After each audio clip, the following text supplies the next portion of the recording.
quickly, and even breakfast before coming to the school. And at the same time, to look after children and sitting in the classroom with the children and eating at the same time.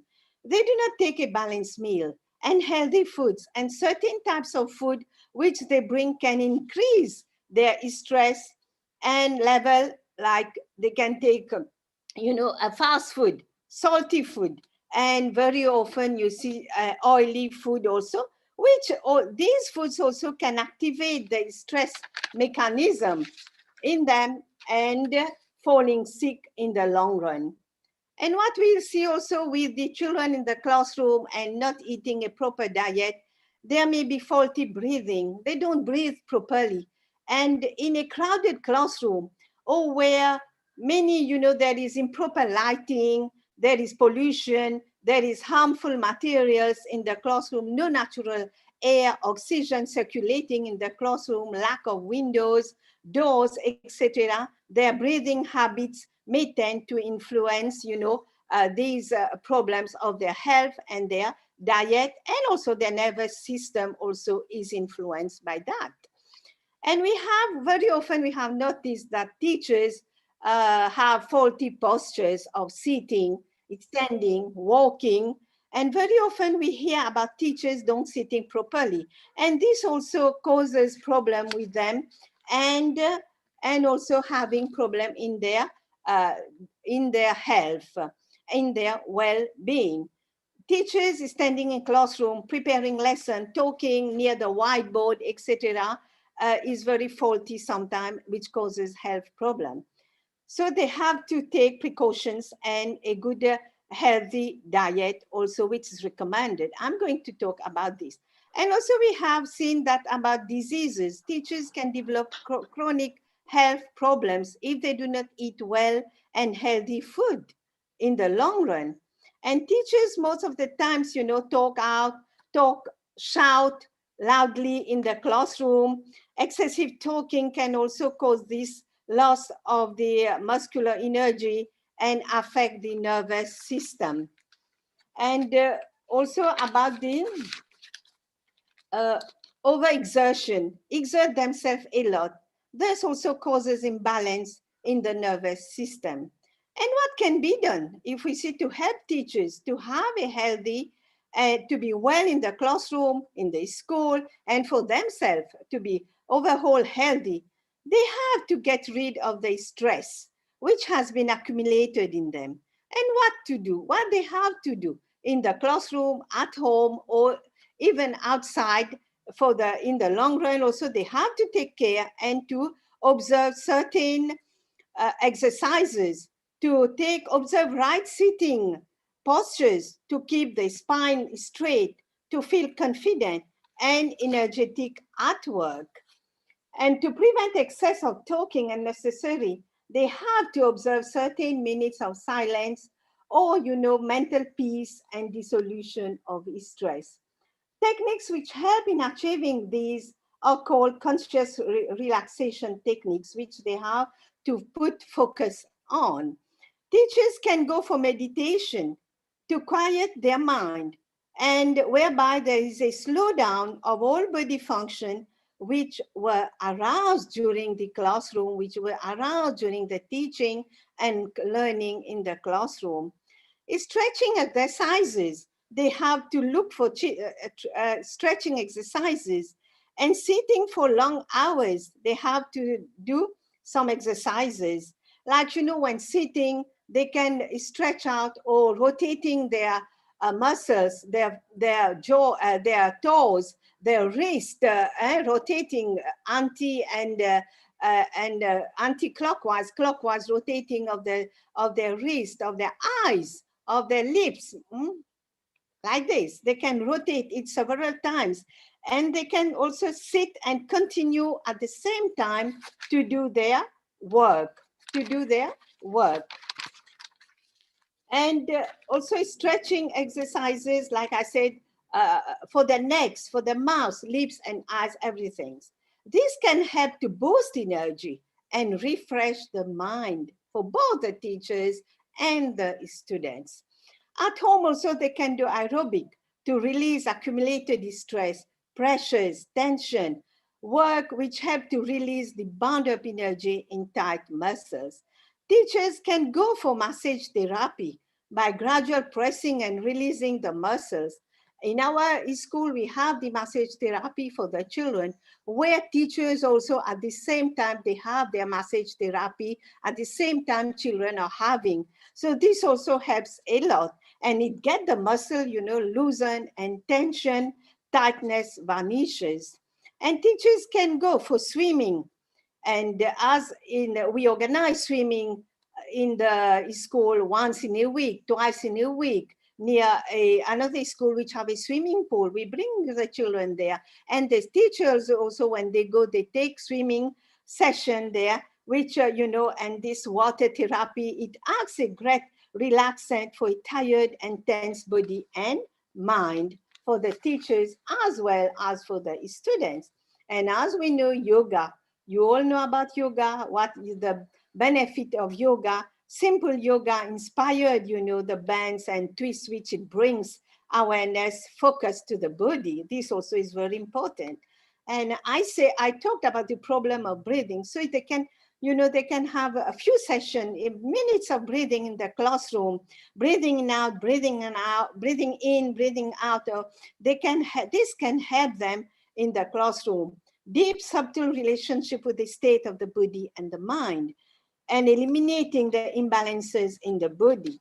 And also we have laughter therapy. When we have session of yoga, we do have laughter therapy, also music therapy in the school. This also at the same time of students and teachers also can do this. Laugh in the classroom whenever you can. Stand up, give a few seconds, and you can, and this decongests, the brain, and thoroughly relaxes facial muscles and also the other parts of the muscles.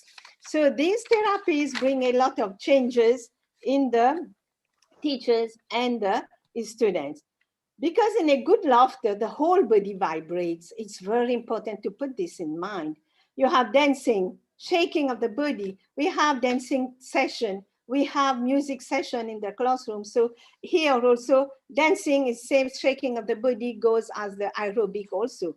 And teachers can sit, their chairs changing every month. We have the rocking chairs in classroom, where it's very important, where the chairs, they sit on their chairs, and sometimes you rock on their chairs going to and from and backward also in the classroom, which reduces the tension of the pressure and stress of a child. It's very important as music in the classroom also, great power in soothing a tired, tense mind.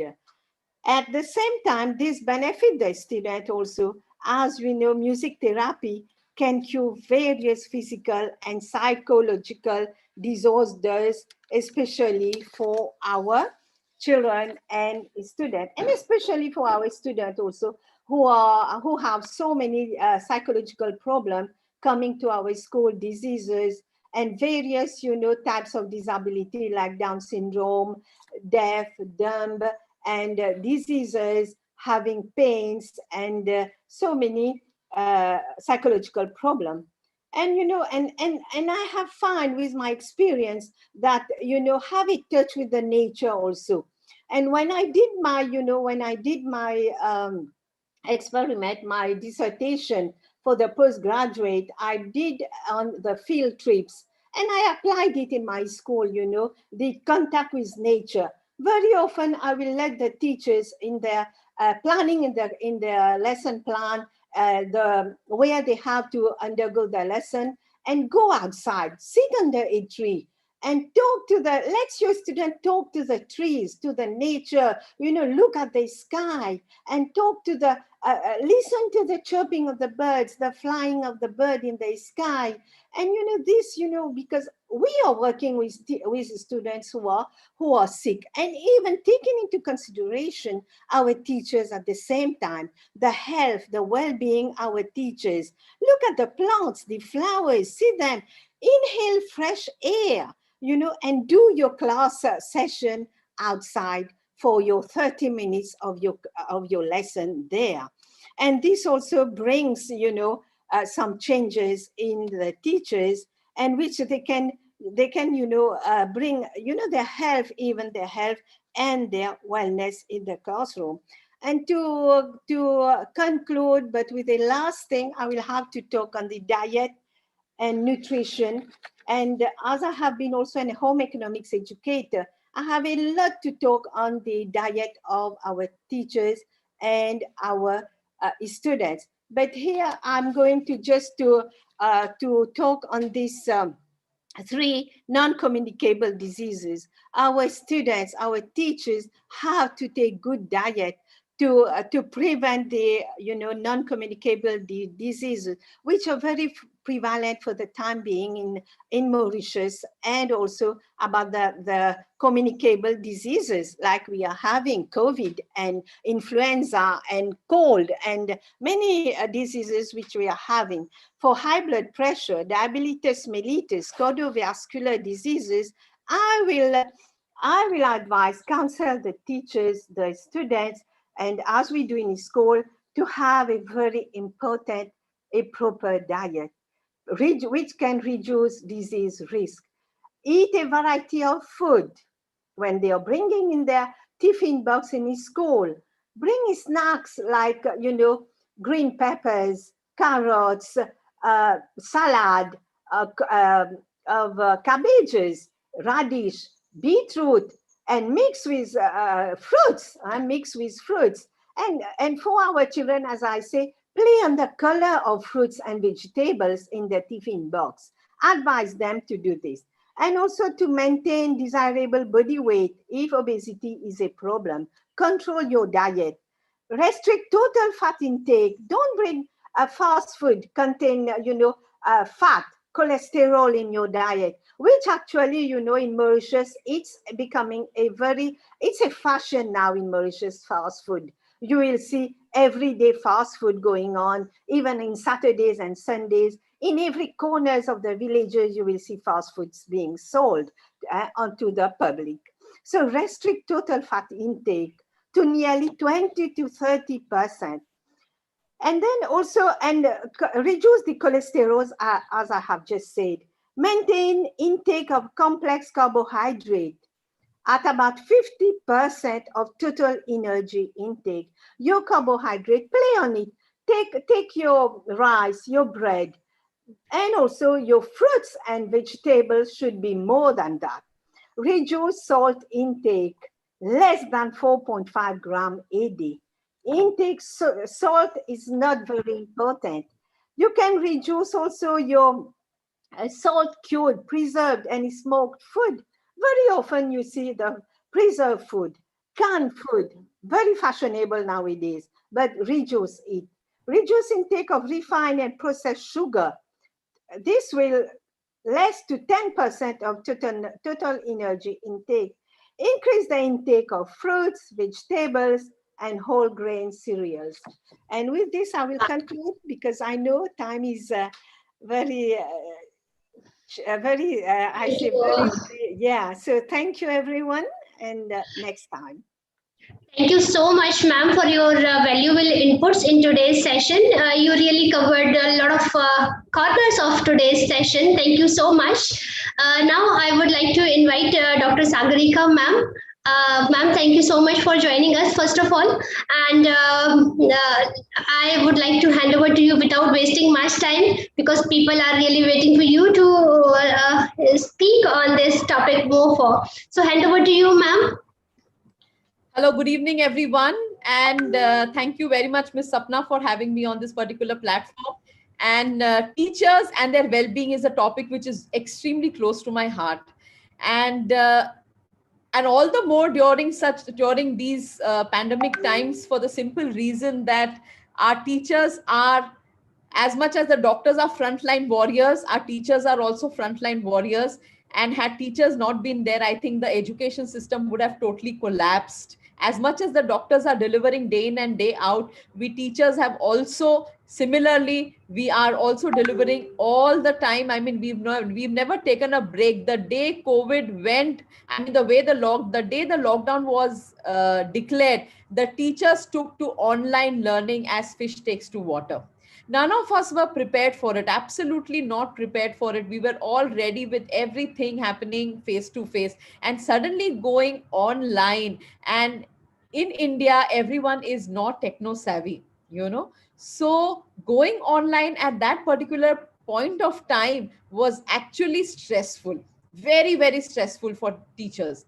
And then the challenges were different because India is a vast country, rural India, children from rural India not having phones, not having network. Then in one household, four children, but just one phone and the same learning time. And then, see, at the end of the day, teachers are responsible for the learning of each and every child. So, and then calling up the children, bringing them to the classroom, and teachers are so used to handling 30 to 40 students in the class, but then handling them online is a task, is an absolute task. I mean, you can't even imagine. I mean, how we are going through it is only, I mean, I can only sympathize with the teachers, because it's really a difficult task. See, no five fingers are the same, and if no five fingers are the same, dealing with them face to face is much easier. But having differential learning in a blend, in online classes during COVID, or it's we are unable to do that, absolutely. So it's even harming the students as well as harming the teachers, and this is where burnout is taking place. This is where their mental wellness is challenged, because in that stipulated time, to get the attention of all the children, some of them, they just switch off their cameras. Then parents are also there in the class with the children, which is again a major concern for the teacher. Initially it was, you are just delivering in front of the students, and suddenly you realize that you're delivering when the parents are also in front of you. So that is also cause, because then there are people who are pinpointing on your content. There are parents who are pinpointing on the accent of the teacher. They don't look at the content, but then they are more interested in the way the teacher is teaching. So there are so many restrictions that the teacher has right now while the teacher is teaching online. Is not funny at all, absolutely not funny. So now the thing is that how we've been dealing, the strategies, how we've been dealing as leaders in this field. We've been really trying our best. For us, we have nutritionists on board who have meetings with the teachers on and off, and they also look into the teacher's diet.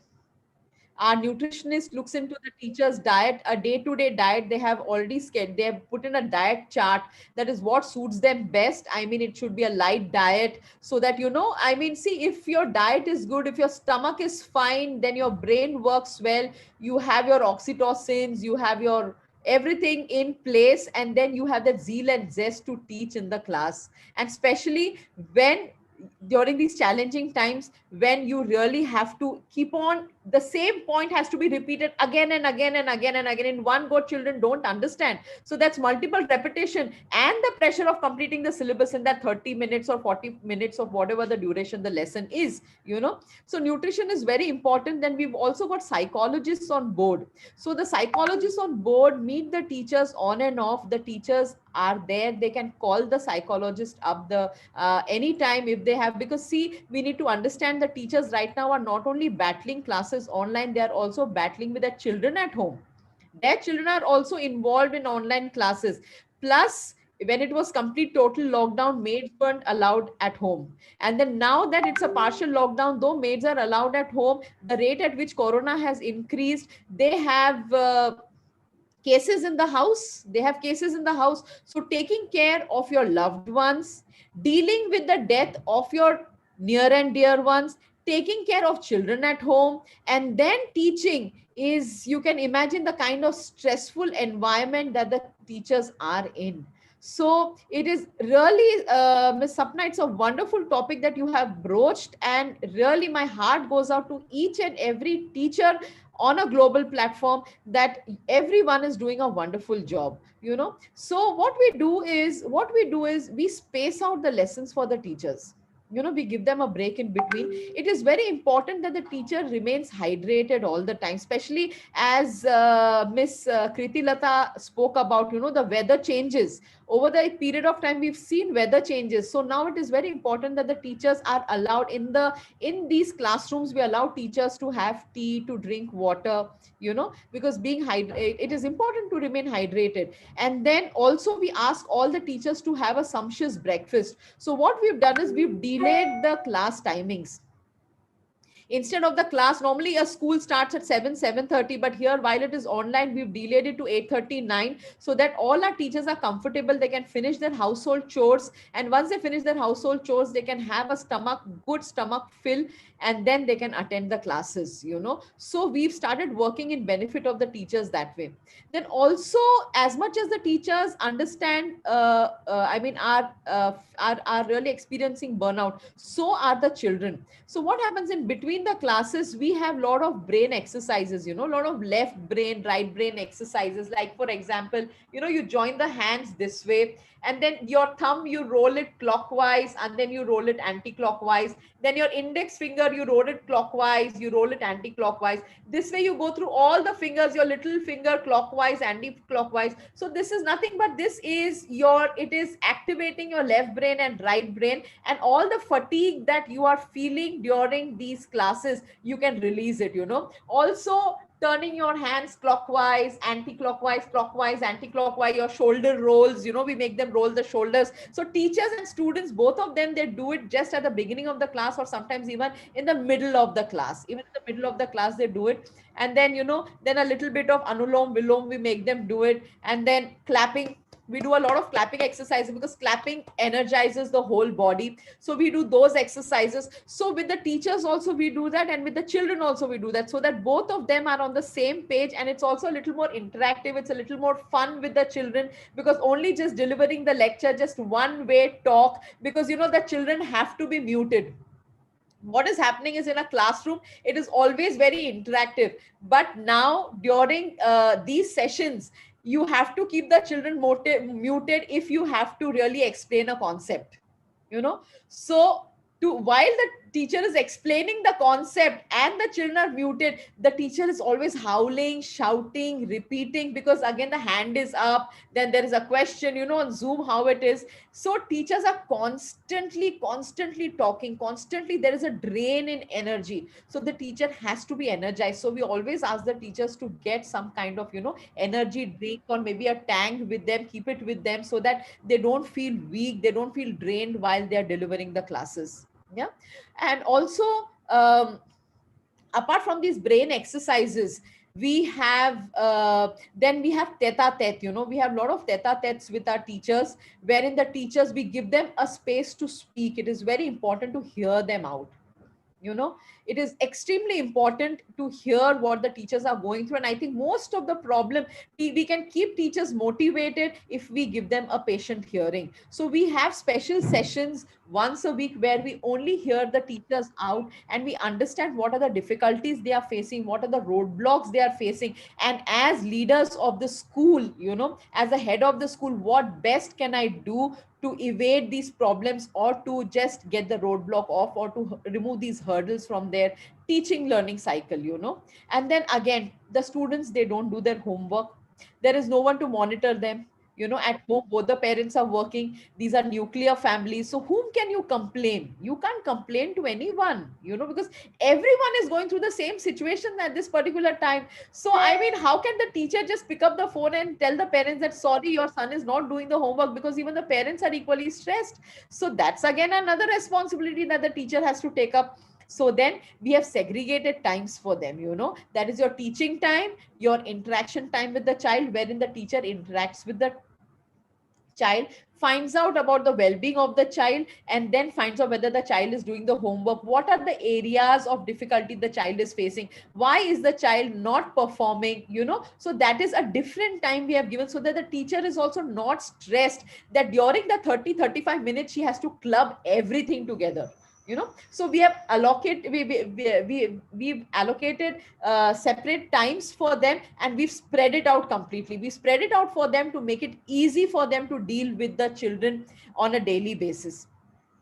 Then again, also another beautiful strategy that we have found out is that we do chai pe charcha. There is something called, we have chai pe charcha. We call all the family members of the teachers, because at the end of the day, see, we aren't meeting face to face. So that human touch has to be there, that empathy has to be there. So it is nice to know the family members. It's a gratitude to the family members, that the family members are supporting all the teachers to teach. So it is very important to have this. So we have this gratitude evening, we have chai pe charcha, wherein we call the husbands, the children's also on Zoom, and we have some kind of sharing. They also share their experiences, we also share our experiences, we joke about certain things, we have some musical programs with them, we have housey with them, we play antakshari with them. So there are a lot of things, that's how we engage the teachers, and they remain motivated. Because for me as a head of school, it is very, very, very important that I keep all my teachers motivated at this particular time. So this is how we've been doing. And over and above that, as I said, that we have a nutritionist, we have a counselor in place, we also have our teachers, we also have a PE teachers who regularly involve the teachers in yoga. After a school is over, we have a session of yoga with the teachers, wherein there is breathing exercises with the teacher. So we don't have it all the days, we just have it on alternate days, or maybe sometimes thrice a week. So we have breathing exercises, we have stretching exercises, we have a little bit of pilates, we have a little bit of music and dance. We just put on music and we all on Zoom, we just dance. So there is nothing that we have left behind just because we are online. We are doing everything, but the only thing is that we are doing it differently, keeping the well-being of our staff members in mind, which is the need, which is absolutely the need of the hour. And also our counseling session counsels the teachers to eat on time, to sleep on time, and how to have the complete sleep cycle. That is, not to use the mobile phone while they're sleeping, and to wake up early in the morning, to have affirmations. We give them positive affirmations so that they hear these positive, they hear it again and again, and they also repeat it again and again. And these positive affirmations, they get into the subconscious mind, and that really keeps them going. So there are a lot of therapies that we've been doing. And as Miss Kritilata also said, there's music therapy and everything. So we've been doing, we have meditations in our wellness. We have a wellness guru. Our team has a wellness guru. So the wellness guru has those chimes and those bowls, which they play, and we all are just sitting with our eyes closed and in meditative silence, and he just plays the music, and it's so soothing. It's absolutely soothing and very de-stressing. So we have such sessions also. We call experts on board to handle all these things with our teachers, to keep them engaged and keep them motivated. So there are a lot of things that we do for teachers' mental health, and to keep them optimistic all the time. All the time. That's very important. If children are optimistic, then obviously if teachers are optimistic, obviously then children are optimistic. So this is how we've been going through. It's been more than a year now, 1 year, 3 months almost. Yeah. So that's how. These are the strategies that we've been following. Thank you very much. I'm really humbled to be on this platform. Thank you. Thank you for having me over. Ma'am, thank you so much for the wonderful inputs, and we really enjoyed and we learned a lot how we can make our teachers happy, as we also have a chain of schools here. So thank you so much for sharing such a ground-based strategies with us. Thank you so much for. I would like to take this opportunity to invite Mrs. Aparna Singh, ma'am. She is the counseling psychologist, and ma'am, hand over to you. Thank you so much. I'll just help you out to share your PPT. Thank you so much, Sapna, for calling me over to be a part of this esteemed panel. I just have a few pointers that I thought I would want everybody to have a look at it. Can we have it a little more enlarged, the screen, so that everybody can see? Is it possible, Sapna? Sure, ma'am, sure. Yeah, if you can just enlarge the screen a little more.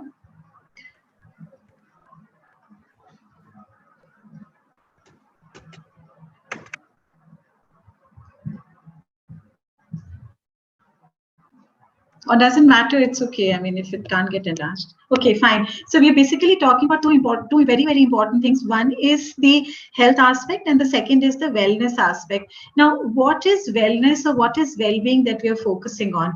My take here is that wellness is a biopsychosocial and spiritual component. That's very, very important because we are looking at the overall well-being of the teachers. So when we are looking at the overall well-being of the teachers, then wellness obviously includes your physical well-being, your mental well-being, your your soul, your mind, and as well as your spiritual well-being. So these are important things that are important, that are pertinent for us to understand. And the second thing that is very important to understand is what is health. Now, health is something, if you look at it in a very medical term, or let's say even if you look at the Oxford Dictionary of Health, it says state of being free from illness or injury. So we are obviously looking at the fact, and I would go back and refer to the esteemed speakers who've just given their viewpoints, that it is very important for a teacher to be healthy, to be able to provide quality education or quality instructions to the teachers. That's very, very important. And well-being of a teacher not only focuses on her mental, physical, and spiritual health, but it also focuses upon, and it also leaves an impression on the child's overall well-being. So therefore, it is so important for a teacher to focus on her well-being, focus on her state of happiness, and focus on her health. You can move on to the next slide.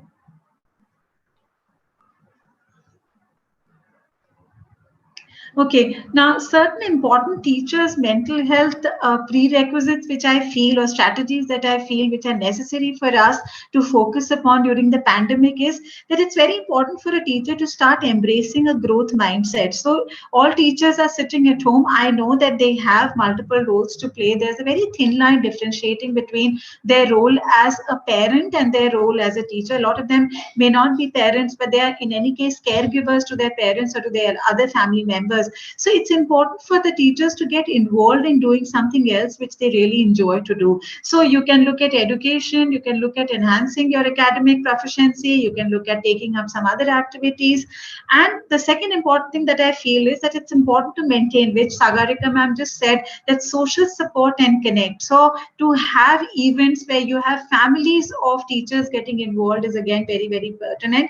Mindfulness, practicing mindfulness is a technique which is often being used by people who are at home, not only just teachers, where I'm aware of my surroundings, I'm aware of my thought process, but I look at them in a very logical way and understand in a very logical way. Because in a situation like this, in a pandemic situation, it is at times, it gets very difficult for people to actually normalize their emotions. Maintaining boundaries and routine is also important because, again, as I said, there are thin lines which are, there is an overlap of boundaries, there is an overlap of functions as far as the homework is concerned, or housework is concerned, or teaching is concerned. So there, the boundaries and routines have to be maintained.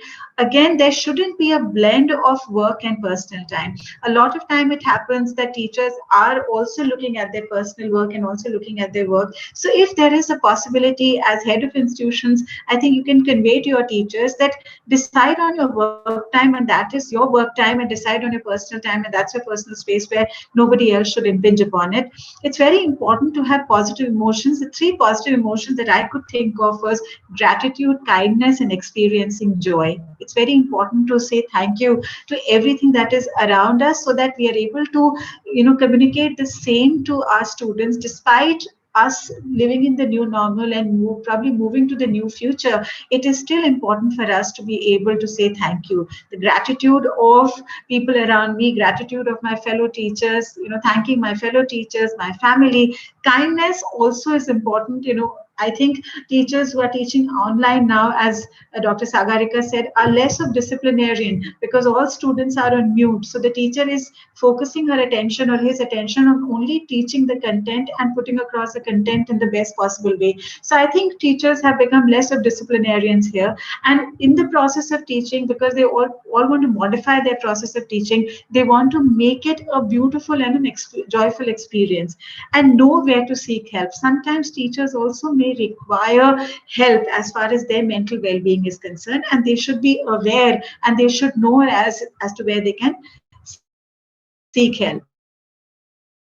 It's also very important in today's time. I know that teachers would be obviously meet parents during PTM and all, which was happening when when children were attending school in person and parents were able to go. But now I think that connect has become more and more enhanced, and it's become more important because there are parents who are also taking on the role of teaching the children. So the communication between parents and teachers have escalated to a large extent, and sometimes there are other caregivers like grandparents or other family members also who pitch in to provide the academic input to the children or help in acquiring knowledge. So it's very important for a teacher because it is teachers' well-being. It's important for the teacher to be warm, be positive, because effective communication starts with positivity. So we should never feel that parents are impinging upon my teaching time or my child's or the child's learning time, who happens to be my student or who happens to be my pupil. It's very important for us, for teachers also, to foster a sense of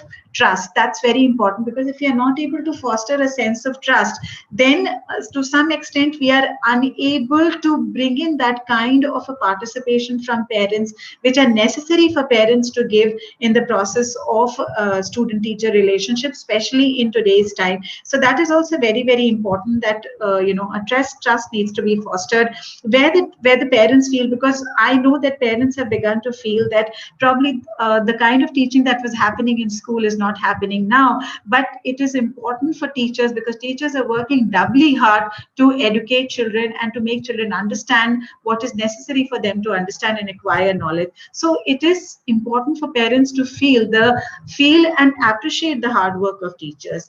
Communication has become much more, so it's important for us to communicate with parents. Teachers need to communicate much more with parents, make parents and other caregivers feel valuable, acknowledge the involvement, ask questions, but also make it a point to listen to what the parents or the caregivers are saying. So I think these are certain important things which are important for the well-being of the teachers and for the well-being of the connect or the communication that teachers have, because standalone we can't be a teacher. We need to have other members who are an equal participant. For a teacher to say, well, I am a teacher, but I do not have my people around me, or there isn't a space where I have students and parents and others, then I think the role of a teacher to a large extent does not really stand out. So it's very important for a teacher to also look at all these factors, but obviously keeping in mind her or his well-being. The last of it that I would like to say before I conclude is that it's very important for teachers to involve themselves or indulge themselves in self-care. So love one thing, do one thing that you love. Leave all of your upgrade papers and reports at school. Not literally at school, but when you're working on the documents which are related to schoolwork, give it a time, decide on a time, and then work upon it. Sometimes put on your favorite song and jam and dance and whatever that is important for you to do. Meditate. That's very, very important, because meditation helps to bring the better of you. Scientifically, it has been proven that with meditation, if you're doing deep breathing exercises, which you normally do, there's at least 5 liters of oxygen that goes into your brain. And if you are doing normal breathing, then just a liter of oxygen goes into your brain. So it's very important for them to meditate. Read a book, but don't read a book that's been written for children. Read a book that you would enjoy as an adult. And as I said, I think hot water bath is also very, very important. It just relaxes the whole body. So it's very important for teachers to understand their role, which they in any case do, but also understand their own emotional well-being and mental well-being, which obviously is going to be having a beautiful and a close connect with their physical well-being. Happier they are, healthier they would be. And healthier they are, happier they would be. Thank you so much. Thank you, Sapna, for giving me this opportunity. Thank you. Ma'am, thank you so much for your valuable time. We know that you are sitting somewhere from where you cannot be on the video because it is so confidential work of the government. So then too, you took out the valuable time for us. Thank you so much. Now I would like to invite Mrs. Lakshmi Hariharan, ma'am. She is the founder of Spectragini. She is from New Delhi, India. Ma'am, thank you so much for joining us, and hand over to you to give some more inputs into today's session. Thank you so much, Sapna. A very, very good evening to all the entire education fraternity across the world, which is here. We've been listening to all the eminent speakers giving their inputs, whether it is psychologically, socially, emotionally, all the kinds of upliftment which is actually required. In the present scenario, we've been talking about COVID, we've been talking about remdesivir, we've been talking about oximeters, hospitals, beds, oxygens, and the sanitizers, the hand washing, and all these kind of things. Yes, it has been a very, very difficult time for each one of us. But along with all these things, I would actually want the teachers to be diverted to a mental and well-being aspect of one. And that's what we can do that in a very, very simple way if we follow certain aspects of it. Like, how well are we able to manage our emotions? Because it's very difficult at home to manage the emotions. Managing the personal and the professional front is very difficult. Then we should be we should have the ability to improve the functioning of one's body through physical exercises as well as healthy eating. Now, it's very easy to be said. Of course, all the people, eminent participants as well as the speakers would be wondering that she's talking about things which sounds to be very easy, but it's very difficult to practice. Yes, indeed. But for that also, if we put certain aspects in place, like for example, if we do a planning, a 1 day prior planning, like we know that this COVID situation is going to continue for a very long time. I mean, God forbid, nothing should, but yes, we all know we have to accept the reality of life. Why not we have a certain planning, which is done 1 day before? We know that these are the people whom we have to take care at the home front. These are the people who depend on us for the food, for the various things. You know what are your meetings, your schedules, and the other schedules of the other people. You are confined to one room. Once you have the planner in place, next day morning becomes very, very easy for you because your things are already planned. You've already timed up everything. You know that this is the time I need for my home front. This is time. Then you also need to have counseling sessions with your people at home. It is not only with the teachers, it's not only with the students, but yes, of course, the people at home, because they look towards you. And in order to fulfill the aspirations and stand up to the expectations, we need to have some realistic goals. Now, suppose if you feel that you're going to be satisfying each and every member at home, it is practically impossible. We cannot do it as an individual. But if you have realistic goals, okay, this is my basic schedules. Like, for example, what I'm doing, I'm running 2 organizations of my own. We are providing trainings to the schools, to the students, to the parents, to the teachers. And it really becomes to handle 2 organizations at time. But with the planning in place and the time management, it's just become like a cakewalk for me, even during this COVID time. We had a session with the people at home. We told them that this is what is going to be the basic, like 7:30. Why do we have to actually change ourselves? Just for the sake that it from offline, we've shifted to online? No. We can continue with the same thing, same regime, same discipline, same activities, excepting for the fact that, yes, I agree with Dr. Sagarika. She says that, yes, we have a screen and it is difficult to actually have those innovative activities, but other things can be put in place. Like, for example, you should have a schedule of having a breakfast at 7:30. Like when you are going to the school, you have a schedule. Okay, if you're living far off, you leave the home at 6:30. So now you have that leverage of not having it at 6:30, but 7:30.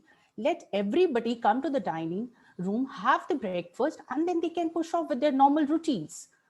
You need to discipline your family members along with the students, along with the teachers and yourself. Then besides all this, now what is happening is like, I've been listening to many of the parents, many of the students saying that this online teaching is becoming monotonous. Why? Because our enthusiasm level, our energy level is actually going down. Have we ever thought of it? Why is it going? Because of the kind of frustrations, kind of pressure coming from everybody.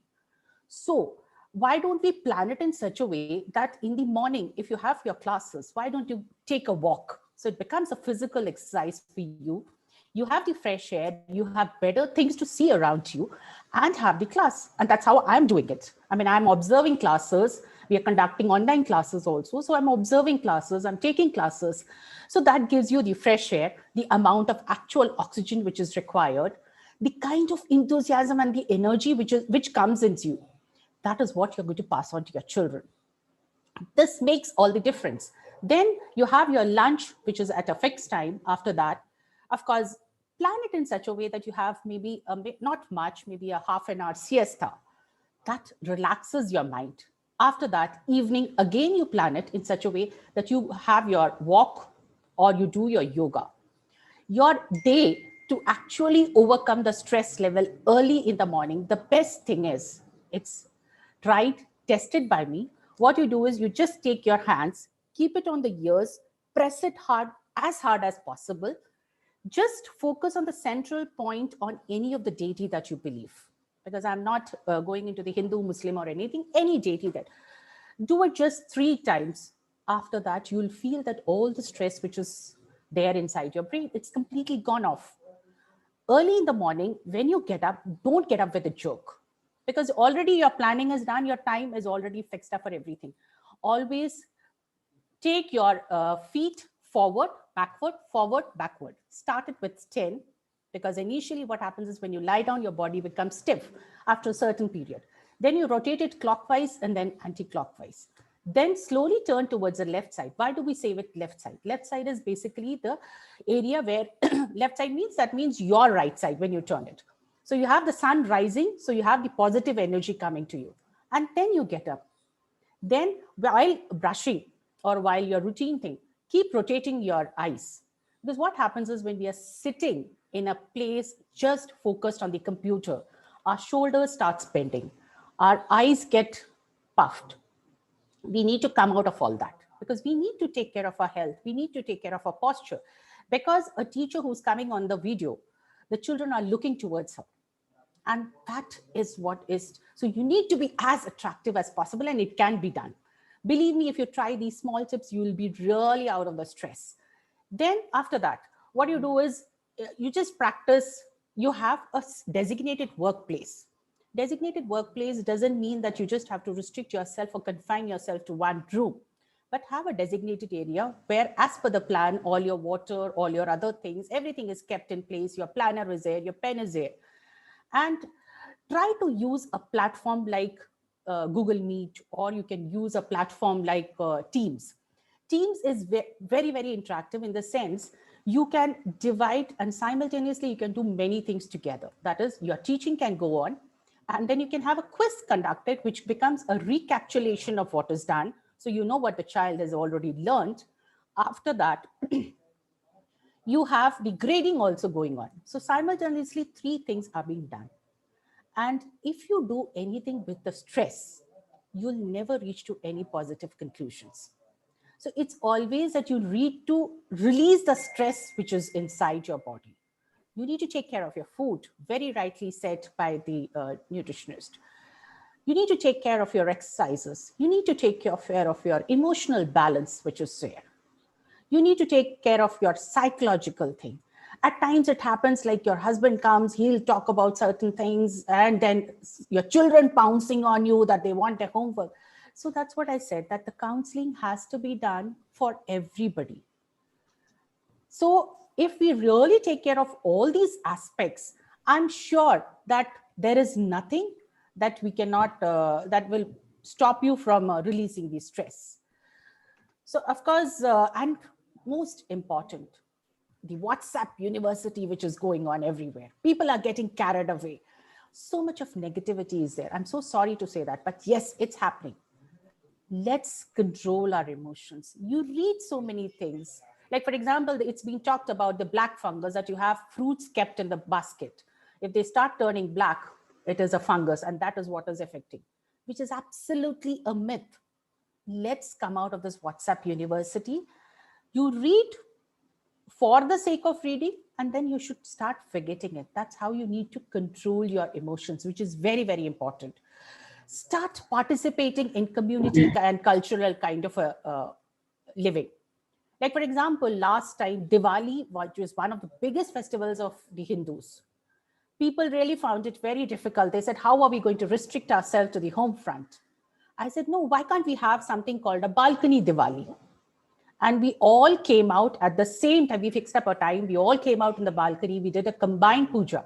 So start participating in this kind of a community and cultural living. We should not start feeling that we are left alone. We are confined to our homes. There's nobody to see.